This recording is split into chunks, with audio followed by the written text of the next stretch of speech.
गांधी परिवाराविरोधात होणाऱ्या ईडीच्या कारवाई विरोधात आज काँग्रेसचं आंदोलन झालं होतं आणि त्यामध्ये जालन्याचे खासदार कल्याण काळे यांना पोलिसांनी ताब्यात घेतलं होतं। सर, राहुल गांधी आणि सोनिया गांधी यांच्या विरोधात हेराल्ड प्रकरणामध्ये दिवसेंदिवस ईडी अडचणी वाढवत आहे।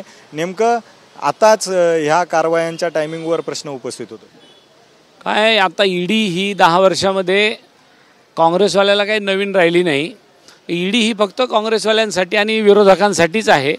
कारण याच्यापूर्वी कधी एखादी केस भारतीय जनता पक्षाच्या खासदारावर, आमदारावर, मंत्र्यावर झालेली आपण कधी पाहिली का? परंतु कालचा लोकसभेचा निकाल लागला आणि त्यांचे धाबेदान आणले आणि मग हळूहळू राहुल गांधींच्यावर टार्गेट करायचं, गांधी परिवाराला टार्गेट करायचं आणि यांच्यावर कशा केसेस केलेल्या दाखवायच्या आणि लोकांमध्ये संभ्रम निर्माण करायचा की काँग्रेसचे गांधी परिवार किंवा काँग्रेसची मंडळी ही कशी चुकीच्या रॉंग बॉक्समध्ये नेऊन घालता येईल याचा विचार ही स्ट्रॅटेजिकली केलं जातं आहे, जाणीवपूर्वक राजकीय केलं जातं आहे। याच्यामध्ये या केसमध्ये कुठल्याही प्रकारचं तथ्य नाही। वक्फ संदर्भात आज मोठा सर्वोच्च न्यायालयाने निकाल दिला आहे, त्याच्यावर स्थगिती लावली आहे 7 दिवसासाठी। कुठेतरी केंद्राच्या निर्णयाला सुप्रीम कोर्टाने आव्हान दिले। निश्चितपणाने घाईगर्दीमध्ये अशा पद्धतीचं एखादं धार्मिक भावना दुखवणारं विधेयक जर कुणी सभागृहामध्ये खासदाराच्या संख्येच्या जोरावर पारित करत असेल तर ते निश्चितपणाने लोकशाहीसाठी मारक आहे आणि म्हणून त्याच्यावर साधक बाधक चर्चा जी झाली व्हायला पाहिजे आणि त्याच्यात जे अमेंडमेंट आणखीन यायला पाहिजे ते आल्या नव्हत्या, म्हणून सुप्रीम कोर्टाने कदाचित त्याच्यावर स्टे दिला असेल। मी अजून सुप्रीम कोर्टाचा निकाल पाहिला नाही।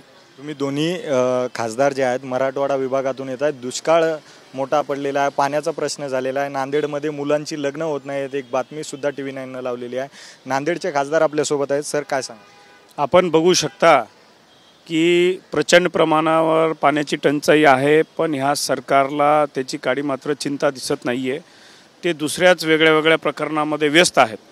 आज जर बघितलं तर केंद्राचा प्रचंड निधी जलजीवन मिशनच्या योजनेमध्ये प्रत्येक गावामध्ये मोठ्या प्रमाणात कामं झालेली आहे, पण ती कामं निष्क्रिय दर्जाची होत आहेत। त्याच्यामध्ये केंद्र शासन त्यांना निधी देत नाही आहे। असे खूप कमी उदाहरणं आहेत की जिथं योजना पूर्ण झाली आणि त्या नळांना पाणी आलं असे, आणि बरेच ठिकाणी बोगस कामं देखील त्या ठिकाणी होत आहेत।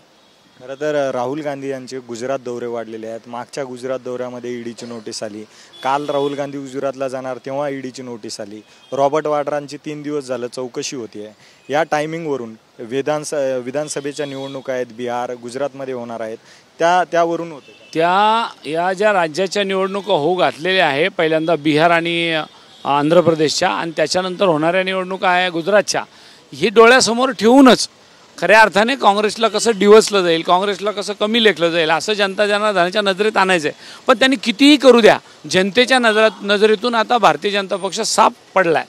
त्याच्यामुळे येणाऱ्या सगळ्या निवडणुकीमध्ये त्यांना त्याचा फटका बसेल।